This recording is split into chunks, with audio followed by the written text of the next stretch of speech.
You're listening to the ESO Network, your station for all things geek. Hey there, welcome to episode 328 of the Rusted Robot Podcast for Sunday, March the 14th, 2021. X-Ray Delta 1, this is Mission Control. Roger, you're 1930. Just what do you think you're doing, Dave? All I'm offering is the truth, nothing more. All right, I'll take a shot at it. What the hell, it works on Star Trek. There's a fleet of Star Destroyers coming out of hyperspace in Sector 4. Ship, abandon ship. All personnel proceed to escape pods. Close that circuit. Come quietly or there will be trouble. I am the law. Hey everybody, it's Sean back at you here with another exciting episode of Rusted Robot Podcast. You are in for a treat this week. Unlike last week, where I didn't have a host, I do have a co-host this week. So you won't just be hearing me talking, you'll also be hearing the dulcet tones of our good friend Heather. The dulcet tones. You like that? Sure, why not? I don't actually know what that means, but it sounds cool. I don't know what it means either. It just sounds like I'm boring. No, it's soothing, I think.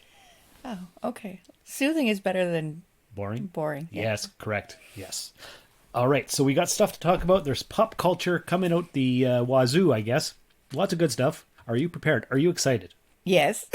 That is the correct answer. Good job.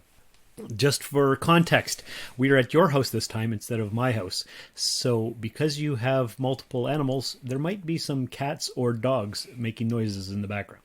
Yes. You might be in for a treat if Ruger decides to start sounding like a bird when he's a dog. So you never know what you're going to get here.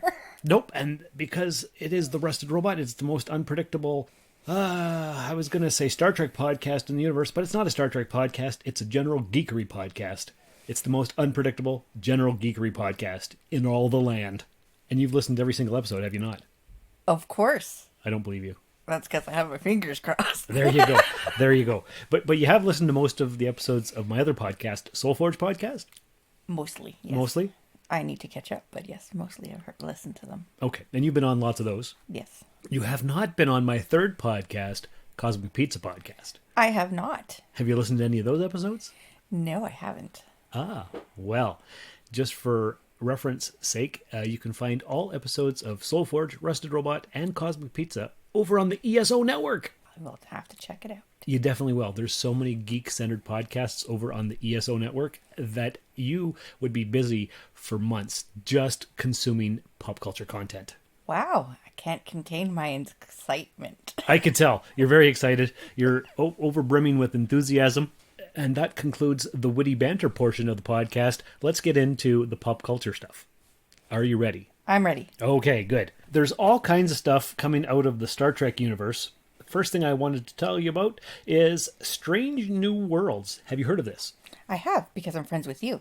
Oh, there you go. That makes perfect sense. Okay, so as everybody knows, Anson Mount plays Captain Pike, and we saw him in Season 2 of Star Trek Discovery. Yes. Along with Ethan Peck as Spock and Rebecca Romaine as Number One. And because it was such a fantastic season, and Anson Mount and the rest pulled off the portrayal of those iconic characters so well, the fandom screamed out. They cried out and they said, "Please, Alex Kurtzman, make a Captain Pike series. We want to watch it." Lo and behold, Alex Kurtzman heard our cries. And sure enough, we are now getting Star Trek Strange New Worlds. When does that come out? Well, I'm glad you asked when it comes out. It just started production this week. Ooh, at least they're getting on top of that. Yes. And we've actually got 5 new crew members announced this week. And who are they? Well, I'm glad you asked again, because I was just about to tell you. So this is very convenient. Okay. So we've got Strange New Worlds. As of this past Friday, Paramount Plus, the streaming home for the new Star Trek universe, announced the new cast members for Strange New Worlds. We've got, I'm not sure how to say this guy's last name, but we've got Babs Olusanmokun from Black Mirror and Dune. We've got Christina Chong from Tom and Jerry and Black Mirror. We've got Celia Rose Gooding from Jagged Little Pill, which was the musical production of Alanis's seminal album from 1995. We've got Jess Bush from Skinford and Leigh Norton. And we have Melissa Navia from Dietland and Billions. And they're all on board as series regulars, but we don't know what characters they are playing. And the one thing that I don't know if upset is the right word, disappointed, or what's going on here? In the original pilot for Star Trek from, I believe it came out or was produced in 1965, we had Dr. Boyce as the doctor who was the bartender / counselor for Christopher Pike, played by Jeffrey Hunter in the pilot. And none of these people are old white guys. So I don't think we're going to get a Dr. Boyce in the Strange New World series, which is sad. Maybe they're just holding off. Maybe, but with these 5 and the 3 we already have, that's 8 regular series cast members. I don't think they're going to go for 9. Yeah, well, maybe he won't be a regular so much as, I need some counseling. I need a few drinks. Right. Maybe I need a doctor. an occasional guy who shows up. Unless they don't have Dr. Boyce in it at all, which is very sad. But that remains to be seen. We don't know when it's coming out. But there is a 1-minute video of all the people talking about their excitement for the new show to be produced and to come out. So I'll play that right here. Space, the final frontier. These are the voyages of the Starship Enterprise. Its 5-year mission to explore strange new worlds, to seek out new life and new civilizations, to boldly go where no one has gone before. That's right. Production is officially underway on the all-new Star Trek series, Strange New Worlds. I'm just so excited to say those words. Stepping back onto the Enterprise will always feel like a dream come true. To sit there and to look around and to see everything, it felt so real and it was so magical. It looks like it could take off. Such a surreal moment for me that I will remember for a very long time. On a scale of 1 to 10, I would say it's like a 705. So get ready for the voyages you have been waiting for. We've started. We're in Toronto. We're in production. Here we go. And that's all the people in the show talking about their excitement for production. I didn't play it for you right now. That's later in the editing process. So when you listen back to this episode, you'll hear what they said. Okay. I also shared the link on the Facebook page, so all of our listeners can watch it there too if they want to actually see the video instead of just hearing it. Good job. Yeah. So that's exciting for Star Trek news. We've also got an article that I shared. It says here, a new Star Trek book reveals how Captain Pike changed Starfleet. Can you take a guess on how he changed Starfleet? Don't do this to me. No. No, you can't? No, he can't. Okay. Well, in one of the episodes of Season 2, he made sure to rip out all the holographic equipment from the Enterprise, which was kind of a retcon because in the first season of Discovery, we saw all the people talking with holographic images and avatars of each other. And we never saw that in any other series up until Deep Space Nine. So where was this technology for the last 150 years? Well, according to the article, Captain Pike was such a trendsetter that because he ripped out all the holographic equipment, all the other captains in Starfleet ripped out the holographic equipment on their ships, and that's why there's been no holographic equipment for the last 120 years. Oh. Mm-hmm. So that's how they pretty much retconned the fact that the technology wasn't there in the next generation. So if all your friends jump off the bridge, you're going to jump off the bridge too? Maybe that's how they operate in Starfleet. Yeah, maybe. I'm not sure. Starfleet hasn't been invented yet, so it's hard to know exactly what's happening. But that's just a little bit of interesting information that I thought I'd share that kind of retcons and explains away all the differences in technology over the last 55 odd years. Because people want to know. Yes. Why did they have holographic technology and communication ability in the 2250s, but they didn't have it again until the 2370s. That's when I would just say, it's in the script. Yeah. It's a TV show. Get over it. Relax. Yeah. So there's that. And in other Star Trek news, going around the web this past week is the fact that Wesley Snipes just narrowly lost out on playing the role of Geordi La Forge. How is that possible? What do you mean? There's quite an age difference. Is there, though? I think so. Well, let's do this live on location right now. Let's find out how old Levar Burton is. Let's do a quick search here. You know Levar Burton. I do. Yeah. Reading Rainbow. That's right. LeVar Burton was born February 16th, 1957. Okay, so let's see when Wesley Snipes was born. Wesley Snipes was born 1962. So there's only 5 years difference. So Wesley Snipes is a little bit younger. But he could have played Geordi. Yeah. And LeVar Burton could have played Blade. Wouldn't that have been something else? That would have been something else for sure. Yes, definitely. So that's all over the interwebs this week. The fact that Wesley Snipes could have been Geordi. He just almost was, but he wasn't. So there's... It's probably best that he wasn't. Why do you say that? Because I don't think it's an issue of whether or not he would do a good job, because, you know, he would have did his best and it would have been good, but then he probably never would have done Blade because he would have been busy with other things, and he might have been even more typecast than he feels with the whole Blade franchise and trying to... Right. And I was listening to another podcast this week. It might have been the Trek Files with Larry Nemechek, or it might have been Mission Log podcast, but they were saying that LeVar Burton is the actor who has directed the most Star Trek episodes. I don't know if that's still true, because Jonathan Frakes has directed quite a bit as well, but maybe it would have been Wesley Snipes directing instead of LeVar Burton. Who knows? And we have one more piece of Star Trek news. Are you excited? I am. Are you prepared?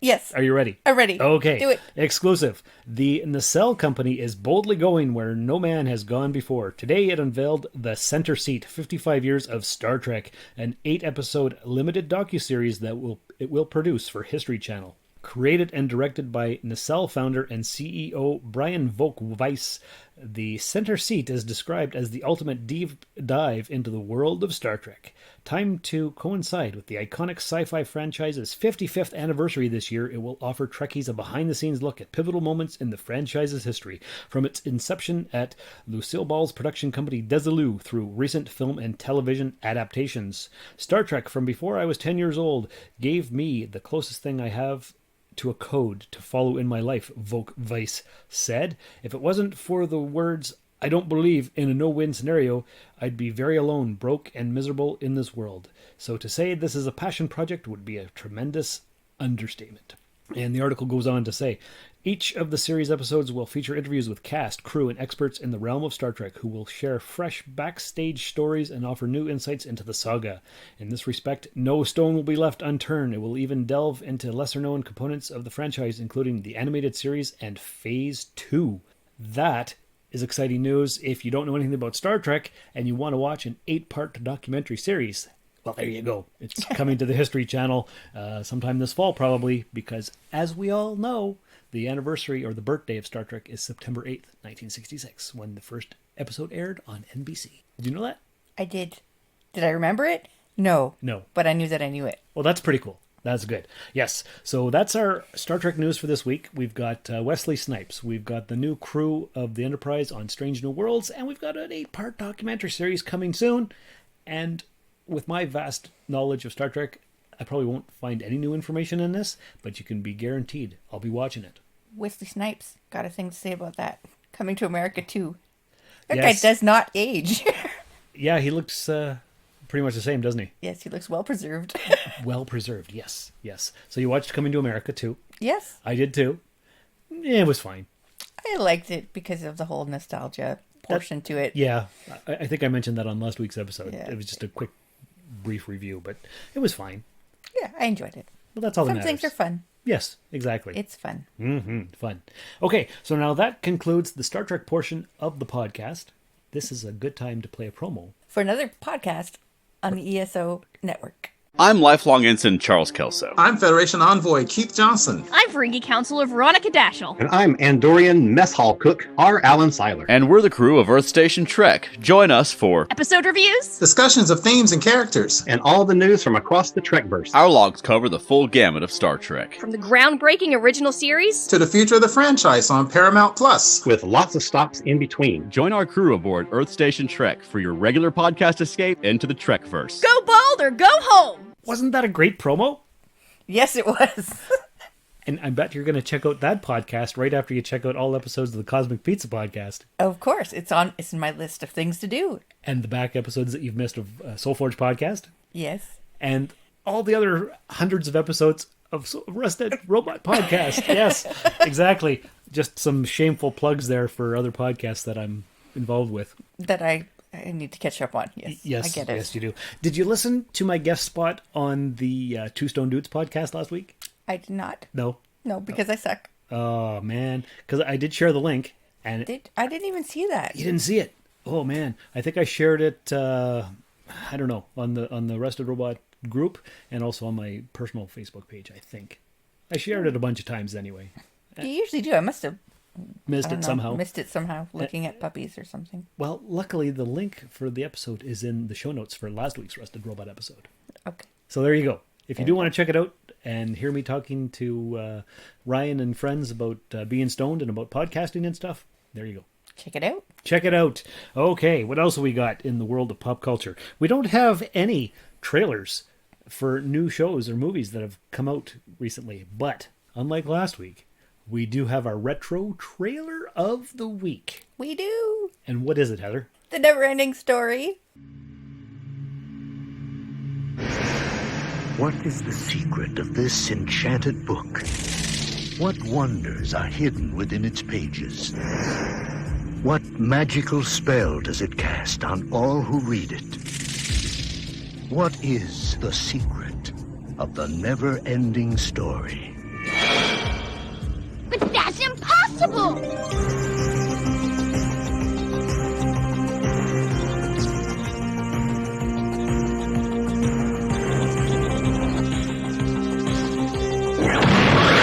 You will enter a world where a young boy's imagination becomes a vivid reality. The world of Atreyu and Artax, the Rockbiter, and the good and kind gnome. A world that is vast and eternal, treacherous and dazzling, unforgettable and free. Yeah! For anyone who's ever made a wish, believed in a fantasy, or had a dream, this is the never-ending story. And isn't that a great trailer for a film from 1984, I believe? Yes, it's awesome. Yes. Now, you've seen that movie? I have. Many times or once? Or I think only once. Ah, okay. Probably in 84. Probably. Now, I remember this film pretty well. I was in grade 3, and we were all forced to go sit in the library while they put on this movie. And they said, okay, guys, you're going to the library, and you're going to watch The Never-Ending Story. And I had never heard of it. I didn't know what that was, and I was not excited for it at all. I'm like, really? We have to watch a never-ending story? What the hell is this all about? And then we watched it, and I was blown away, and it was the best thing I'd ever seen up to that point. And I'm like, wow, that is super cool. So I actually own it on Blu-ray. And last year or the year before, I made my son Bishop watch it, and he loved it too. And it still holds up almost 40 years later. Guess what you're lending me? Is it Never-Ending Story? It is! Oh boy, okay. Yes. So what I remember from that is, of course, the kid reading the book in the school and being bullied. Remember the flying luck dragon. I can never remember his name. I know it's Falkor, but it comes up in conversation randomly, and I always forget the friggin' thing's name. Saddest moment in movie history as a child, of course, was Artax drowning in the swamp of sadness. Remember that? No, but it sounds sad. It was very sad. Artax, you're sinking! Come on, turn around! You have to now! Come on! Artax! Fight against the sadness, Artax! Artax, please. You're letting the sadness of the swamps get to you. You have to try. You have to care. For me. You're my friend. I love you. And yeah, it was just a great movie at a great time in childhood, I guess. What would I have been in 84? Like 8 years old or something. Because right now you're talking about it, and you're going to the library moment is making me think of going to the gym, but we watched The Dark Crystal instead of that. That's my memory, is watching The Dark Crystal, and that was kind of, I must have been I was in grade 2? Okay. Maybe when I was watching that. Yeah, that's mid-80s.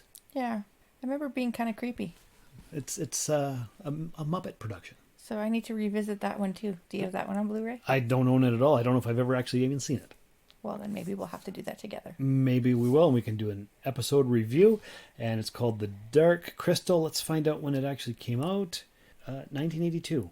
Yes, okay, so there we go. That's something that I may have watched. I can't remember. That's so long ago that I don't know anything. Honestly, I can't remember the storyline. I can't remember anything.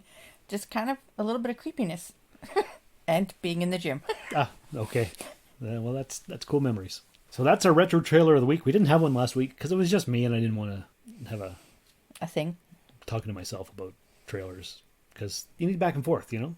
Okay, so let's see what else we've got here. Well, according to the Facebook page, one of the things that we need to talk about is, of course, cancel culture, which I talked about in the last episode of Soul Forge Podcast, episode 193. They're getting rid of, or they got rid of Pepe Le Pew from Space Jam 2. Yes, there's a lot of controversy around that. Because I think someone was supposed to put him in his place. Yeah, that's what happened in the scene. Like there's been multiple directors on this show, and so they had him in the first scene there, and he was getting his comeuppance, and then the second director came along and just totally get rid of the scene altogether because Pepe is an emblem of rape culture, apparently. Okay, how can a cartoon skunk? Yeah, I just can't. It blows your mind, right? Yes. Because censorship, there's too much of it. I just say put a warning label on it if you think it's that bad, and let us have our pop culture. And talk to your kids about things that are acceptable and unacceptable. Exactly. I never really cared about Pepe Le Pew. Mm-hmm. I found him kind of annoying. Well, yeah. Like, let go of the cat. Right. Yes. It's a cat. You're a skunk. Let go of the cat. And there's all kinds of memes about it. You know, like somebody said, if you're influenced by a cartoon cat, you're a special kind of stupid. Also, what was the other one that I had seen? Something about Pepe's been kissing the same chick for 75 years. Most of you can't even kiss the same chick for 75 seconds, so shut the hell up. Yeah. So there was that. Something like that anyway. Yeah. And I think the censorship has just gotten a little bit overboard. It's just like they're out to find things. I read an article, actually, and it was talking about the mouse. Little Mexican mouse. Yes, Speedy Gonzalez. Speedy Gonzalez. Yeah, they're canceling him too because he's stereotypically Mexican and racist. But the Mexicans are okay with him. But Fluffy, I can't remember that. You'll have to Google him. He's a comedian. He's a Mexican comedian. Fluffy Iglesias or something? Yes. And he does the voice for him, so he is promoting him. Okay. And although they do recognize that some of those traits is very stereotypical, but they latched onto that because it was the one representation of their culture. Right. So they've kind of made it their own, I think, to a certain degree. Makes sense. They embraced it because that's all there was. Yes. I always liked Speedy Gonzalez. He was one of my favorites. And did I like Pepe Le Pew? Even as a kid, I knew what he was doing was wrong, but it wasn't going to make me go do that. It wasn't going to influence me. I like 6, 7 years old. I knew that you don't go force yourself on somebody. Yes, because, I think they think kids are stupid or something. I think that's what they think. Like, I never wanted to drop an anvil on anyone. Really? I did. Really? Now I'd drop an anvil on someone. Yes. If I could pick up an anvil. 2,000 pounds. Yeah. That's it. Yeah, so just things. And somebody else was saying that the reason that they're promoting this cancel culture is to distract the populace from what's really going on in the world. So if we're talking about that stuff, we don't notice the other bad stuff. Oh, quite possibly, but it's really getting out of hand. Like it is, and that's a conspiracy theory episode probably, which I don't want to get into right now because I don't have enough knowledge. But yeah, there's lots of stuff going on. So there's Pepe Le Pew, there's all that Star Trek news. We've got in casting rumors and news, we've got Bruce Campbell confirming that Evil Dead Rise will start filming this year. Oh. Did you ever watch any of the Evil Dead or Army of Darkness? I did. Again, with a lot of shows, I think it just kind of goes in and goes out. Yeah. I'd have to be like watching the trailer or something to be sparked, right? Yeah, well, that makes sense. But according to this article, it says, few movie franchises are so influential to horror as Evil Dead. It's funny, campy, bloody, and overall a masterpiece, responsible for making a genius out of Sam Raimi and transforming Bruce Campbell into a pop idol for his acting as Ash Williams. And Campbell himself has brought us confirmation about the next chapter of the franchise, Evil Dead Rise. In order to escape contamination risks, filming on Evil Dead Rise should start this year in New Zealand, probably the safest country to shoot a film due to its low rates of coronavirus cases. Why is this amazing news? Because we always need more Deadites, the zombie-like creatures possessed by demons summoned by the Necronomicon, and the sooner we get more of them on our screens, the better. And it says here, the new Evil Dead movie was officially announced last year with the bittersweet news that Campbell would not be returning to his iconic character. He's still attached to the project as producer, though, which is why he can confirm a lot of information about the movie. As expected, Evil Dead Rise will have a new hero to fight the evil, a female protagonist that gets involved with evil to protect her family, as Campbell explained. Here's his quote. I'm going to do my best Bruce Campbell voice impression. Are you ready? I'm ready. Okay. We're going to have a heroine, a woman in charge, and she's going to try and save her family. The main key with Evil Dead is they're just regular people who are battling what seems to be a very unstoppable evil, and so that's where the horror comes from. It's not someone who's skilled. They're not fighting a soldier or a scientist. They're not fighting anybody more than your average neighbor. This one is going to be a similar thing. So that's not an impression at all. I just read it because accents are not my forte. But this is exciting news. One of my favorite movies, of course, is Army of Darkness. You've seen that? Did I ask you that already? Yes. I did. And that's the one where he fights a version of himself, and he's got he gets sent back in time in his car in like the 1300s, and he's got a chainsaw hand and his boomstick. I don't remember that. And he has to say the words to get the Necronomicon, Baratu Nictu. Oh, what is it? Anyway, it's a line from The Day the Earth Stood Still. It's like 3 words. I should know this, but I'm getting old and my pop culture memory banks are slowly degrading. So, anyway. Ooh, wait a minute. The words. Right. Say the words. Klaatu! Barata! Necktie. Nectar. Nickel. Noodle. It's an N-word. It's definitely an N-word. It's definitely an N-word. Klaatu! Barata! That's some cool news. Other cool news, Russia and China just agreed to build a research station on the moon together. This all seems weird. Russia and China. Yes, the two biggest villains in American movie history. If it's not the Germans and the Nazis, it's Russia or China. They're agreeing to do things together, which may or may not be good. Yeah. But according to the article, it says here, China and Russia plan to build a lunar research station together. Leaders of the China National Space Administration, or CINSA, and Roscosmos,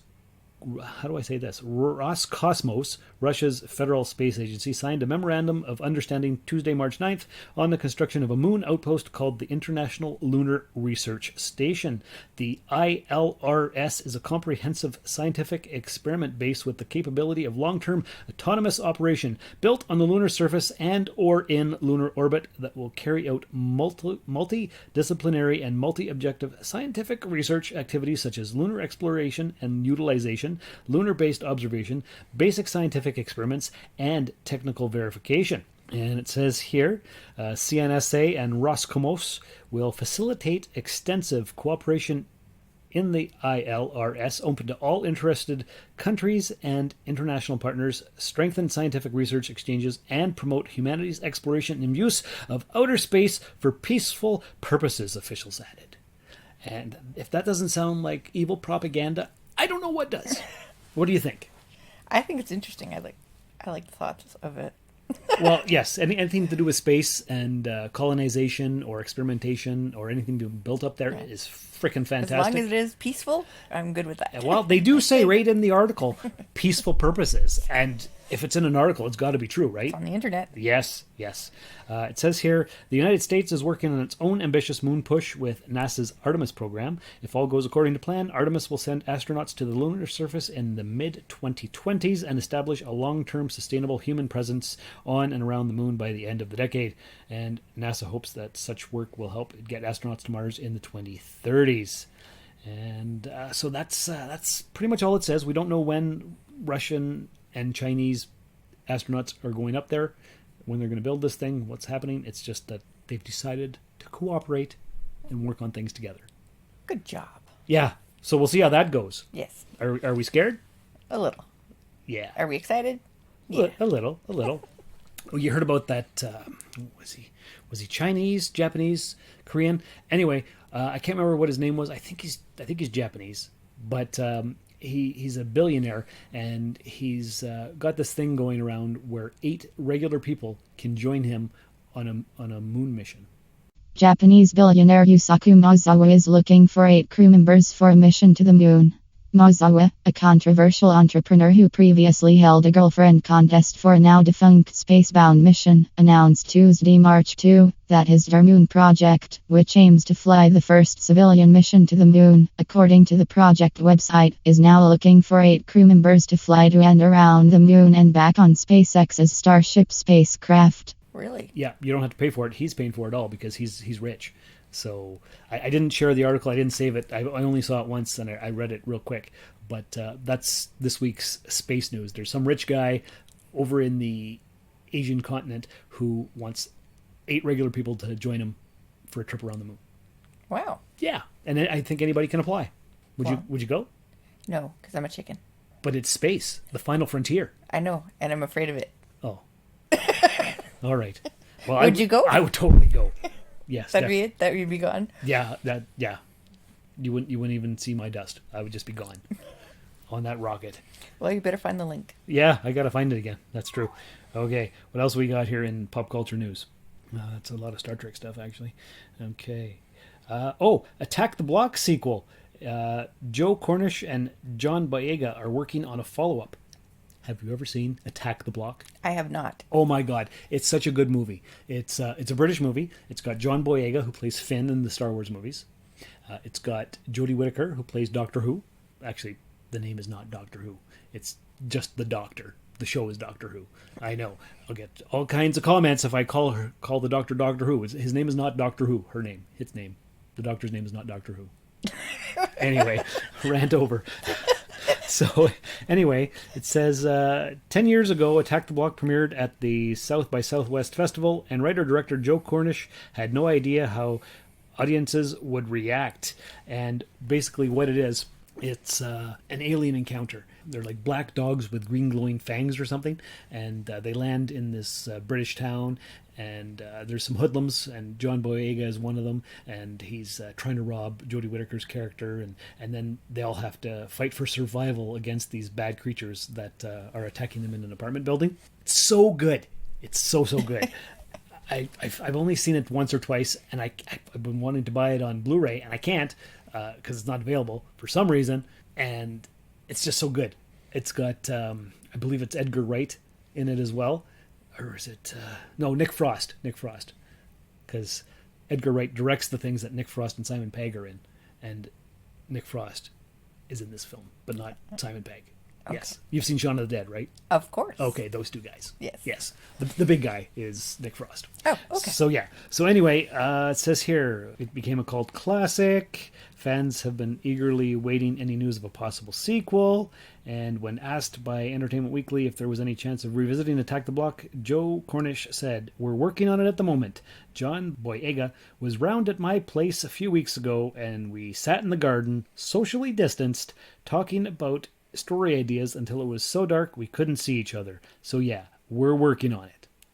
So awesome. That is fantastic news. And listeners, if you have never seen Attack the Block, you definitely owe yourself a chance, an opportunity, an occasion to watch it. Because it's great! And I highly recommend it. And you should watch it too. I will. You should, yes, definitely. Now I have to go figure out how to watch it. Yeah, exactly. Thanks for that. I know, sorry. What else we got? Oh, look at that. Avatar re-release spells trouble for Endgame's box office record. So I had shared this article a couple days ago, and what's happening is China was going to re-release Avatar because I guess there's a low amount of virus cases over there, and so they're redoing things, and they're playing some old movies. And for a decade, Avatar was the #1 worldwide movie at the box office for like 10 years. And then Avengers Endgame came out, And it was almost at the record, but it didn't beat it. It was still Avatar in the lead. And then Disney re-released it for, I think 2 weeks. And did maybe 2 minutes of extra special features or whatever. I didn't see it again. But anyway, it broke the record. It just eked out just over 7 million at the box office to beat the Avatar record. And I read an article this morning that says, they re-released it, the Avatar, in China, and it made 8 million. So now Avatar is once again the box office record holder. Go, James Cameron. You're a Canadian from Mississauga. We salute you. I love Endgame, but I'm glad the Canadian is the box office director champion. Yeah. Yes, because of course we all know James Cameron also directed Titanic, and it was the highest grossing movie until he broke his own record with Avatar. Yes. So there you go. So that's what's going on there. You've seen Avatar? I have. Yes. You like it? Yes. Yeah.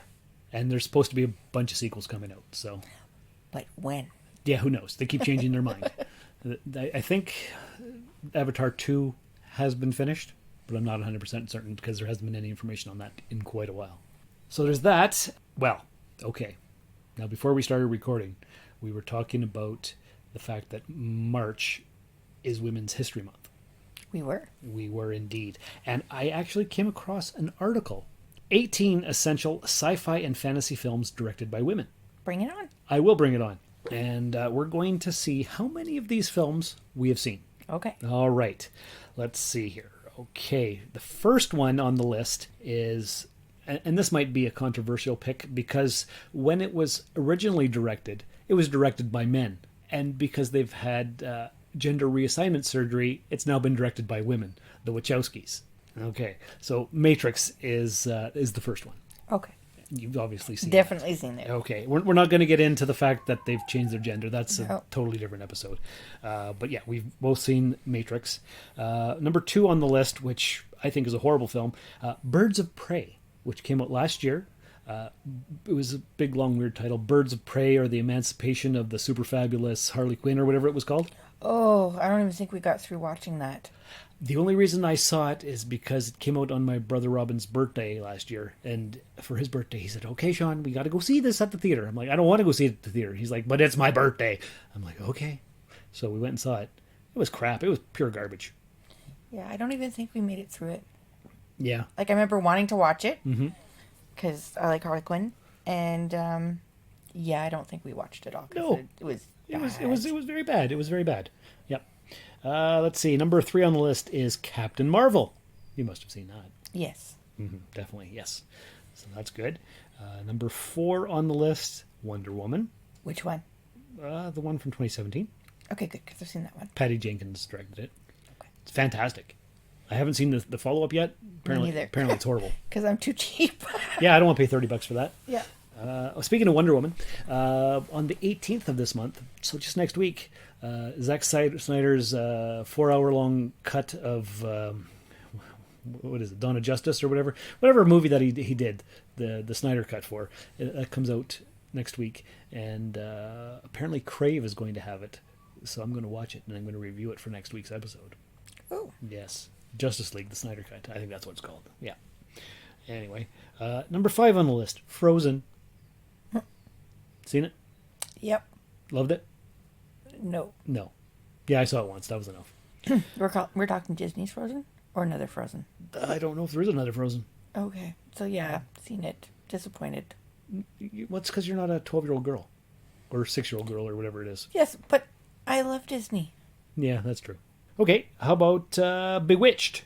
Nora Ephron co-wrote and directed this big screen take on the supernatural sitcom starring Nicole Kidman. Yes, I saw that. I haven't seen it. Was it any good? I can't remember. Okay. Because I saw it when it came out. So. Ah, okay. Did you watch the series growing up? Growing up, no, but I did watch it on. Later on. Later on. Yeah. Okay, well that's good at least. 7 on the list, Twilight. You've seen all that? Yes. Okay, I've seen it too. My shame will be eternal. I was gonna say. Number 8 on the list, Bird Box. Is that on Netflix? Yeah, that was with Sandra Bullock, and I think they all have to be blinded. Yes, or blindfolded. Blindfolded. You can't see. Yes. Because it's your fears, right? Something like that. I saw it, but I can't I saw it, exactly remember. same. I did a Bird Box Quiet Place double feature one day. So the first one you couldn't see, and the second one you couldn't hear or something, or you couldn't talk because you had to be I was quiet. going to say those two. I have them mixed up in my brain, so I can't tell which is which either. So, but so far I've seen all these movies except for Bewitched. I think. Here's another one I haven't seen: Mulan. The new Mulan? I don't know. Let me read the article to you here. Because I have not seen the new Mulan. No, it just came out recently, right? So. Yeah.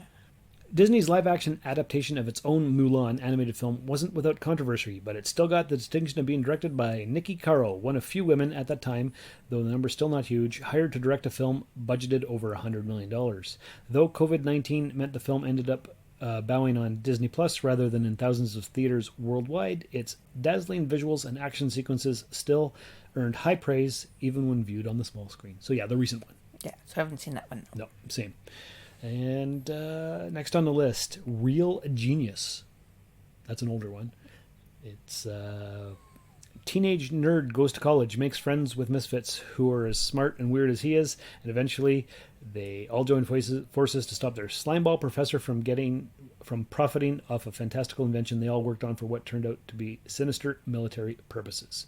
That's a Val Kilmer film. I don't know if I've seen it. I haven't seen it. Okay. How about Big? Like Tom Hanks? Big? Tom Hanks, directed by Penny Marshall. Yes, like one of my favorite movies. Oh, yes. Okay, well, that's in the 18. So, there you go. Oh, this article keeps glitching on me here, and it's making me angry. Come on, article. The next one on the list is Seeking a Friend for the End of the World. Oh, I've seen that. That's a good movie. Yes, I remember enjoying that quite a bit. And number 13, Deep Impact. I can see the case cover, but I can't remember the movie, so I'm not sure if I actually watched it. Morgan Freeman as the president? No, doesn't recall. No, I've seen it. What else we got here? Strange Days is number 15 on the list. Have you seen it? It doesn't ring a bell. I don't believe I have seen it either. Something called Technolust. Nope. I've never heard of this one.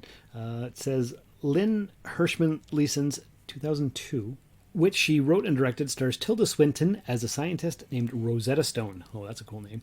Who creates 3 self-replicating automatons, clones of herself, also played by Swinton in a variety of glamorous wigs and colorful outfits. The clones survive by injecting themselves with human sperm, a harvesting process that soon begins to affect the men in their midst. Oh, and they also run a porn site where they pass themselves off as robots.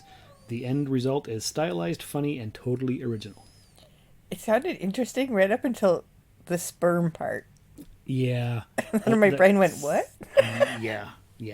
And because this article keeps glitching, I think I already mentioned Strange Days, but it's Catherine Bigelow, the only woman to win a Best Director Oscar. Strange Days is a noirish story set in turn of the millennium Los Angeles, a place where everyone's addicted to jacking into virtual reality, preferring to experience horrible memories purloined from somebody else's brain rather than face the grim, violent, actual reality around them. Never watched it, but it sounds interesting. Number 16 on the list is A Wrinkle in Time. I have not seen that. Nope, that just came out, 2 years ago with Oprah? Yeah. I haven't seen it either.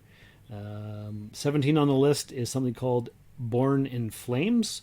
Lizzie Borden's raw, radical 1983 film, pieced together with faux documentary footage, news reports, and other elements, is set in an alternate near-future version of the U.S., where revolutionary feminist groups fight back against sexism. It's since become a cult film. Some have called it life-changing, and fun fact, it features an acting appearance by Catherine Bigelow, who pops up as a newspaper editor. Born in Flames. Never heard of it. Me neither. But that's 83, so we were pretty young then. And here's number 18, which I've never heard of, but now I have to see. It's called Nude on the Moon. Okay. And this kitschy exploitation classic, directed by Doris Wishman and Raymond Fillon, is literally what it says on the tin. A nudist movie set on the moon. There is ostensibly a plot about a pair of astronauts who travel to the moon, which looks suspiciously like Florida, and discover there's a thriving nudist colony there, led by a moon queen, no less. But the plot isn't the main draw here, and neither is the film's theme song, I'm Mooning Over You, My Little Moon Doll, as hard as that is to believe. And that's the total description of that movie. So those are 18 films, essential films, as a matter of fact, fantasy and sci-fi directed by women. So that is our Women's History Month feature of the episode. What do you think of those? You've seen most of them? I've seen most of them. I was actually surprised. Yeah, it's just a few obscure ones there. So those might be ones to check out one day. So to wrap up the show, have you watched anything interesting on TV lately? Me? No. You haven't? I haven't. Well, that's unfortunate. Yes, it is. Have you been watching Resident Alien that I told you about? Oh, yes, I have. You did, right? I did. You did get around to it? Yeah, I binge watched it. And what did you think? I like it, but I realized I like characters trying to be human. Yeah? So, yeah, I enjoyed it. I knew you would. Yes. So there's that I watched. I finished up all that. I've been watching Superman and Lois. Have you been keeping up? I have not. Oh. I've watched only half of the second episodes. I think there's only been 3. Okay, so I'm not that far behind. You're not that far behind. It's because I got interrupted in watching it. And that'll happen. I haven't got back to it. Okay. I'm enjoying it. I could do without the family drama between Superman and his kids, but I think that's what this whole show is going to be about. Yes, I think so. They're yeah. taking that. How are you going to be a superhero and raise kids? Exactly right. So. Yeah. So it's interesting enough to keep me going, but is it a priority? And for how long? No, I don't know. That's hard to say. And of course, there's no more WandaVision. That's over with. But next week we're going to have the first episode of Falcon and Winter Soldier. Okay. So that's pretty cool. That's good news. That's exciting. And what else? Have I been watching anything else? I can't think of anything. I think that's pretty much it. And have you seen any cool movies or anything? There's no trailers to talk about this week. So. No, I'm kind of like in this. I'm doing training for work though. So. Oh, so you're pretty busy. Yeah, so I haven't really. Okay. Oh, I did watch the first episode of Pacific Rim: The Black. That's the new anime series on Netflix. I think it's 7 or 8 episodes. It's a cartoon that takes place in the Pacific Rim universe. Oh, okay. And the first episode was fine. It's establishing the setting. I was going to watch more, but I didn't. You'll get around to it. Yep, and I was going to watch Space Sweepers, which we played a trailer for a few weeks back, but it's over 2 hours, and I haven't budgeted the time for that yet. And other than that, I don't think there's anything else going on. Been watching a lot of My 600-Pound Life, The 1,000-Pound Sisters, The Bachelor, 90 Day Fiancé. Julie loves that stuff. It's not really my forte, but Temptation Island. That's the new one she's into. Yeah, very exciting. Yes. So yeah. I watched I Care a lot. That was an okay movie on. I think it was on Crave. Or was it on Prime? I have too many of these channels now. I don't know which one's which. I Care a Lot is called? Yes. And what's that about? It's about evil lady, and she... Well, evil. Yeah, we're all exploiting someone, I guess. But her whole thing there is that she takes over control of old people and becomes their guardian. Oh. Throws them in a home. Mm-hmm. And then sells off their shit. Oh. And there's the dog. Okay, well, that sounds like a good place to wrap up the show. So thanks again for being my co-host. Anytime. Listeners, I hope you enjoyed this episode. Make sure to share it with all of your friends, family, enemies, and anybody else you might know. Until next time, take care, and remember. In this galaxy, there's a mathematical probability of 3 million Earth-type planets. And in all of the universe, 3 million galaxies like this. And in all of that, and perhaps more, only one of each of us. Thank you for listening to another episode of the Rusted Robot Podcast. Your support is greatly appreciated, and we hope you'll tune in again next time. Remember that you can visit therustedrobot.podbean.com for all of our social media links, and don't forget to share the show with everyone you know. The Rusted Robot Podcast is your best source for geek-style pop culture news. I could do this all day. Tiptoe from your pillow to the shadow of a willow tree and tiptoe dans les tulips avec moi. Bonjour, Monsieur Frog. Comment allez-vous this fine morning? Knee deep in flowers we'll stray. We'll keep the showers away. And if I kiss you in the garden, in the moonlight, will you pardon me, con tiptoe dans les tulips avec hey! A lady, feminine, female, girl, skunk. In the spring, a young man's love lightly turns to thoughts of fancy. Keep your guard up, chérie. Hello, young lover, whoever you are. I am Pepe Le Pew. Everyone should have a hobby, don't you think? Mine is making love. You are a girl, I am a boy. We have all that in common, darling. May I call you darling? You may call me streetcar because of my desire for...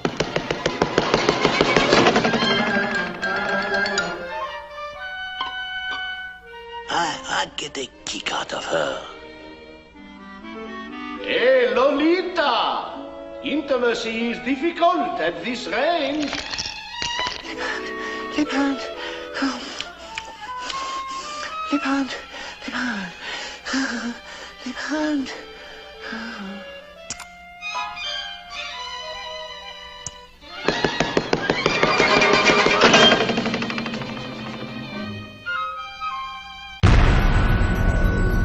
This has been a broadcast of the ESO Network.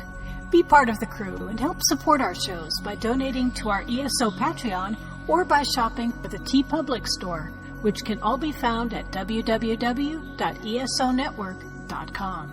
The ESO Network, your station for all things geek.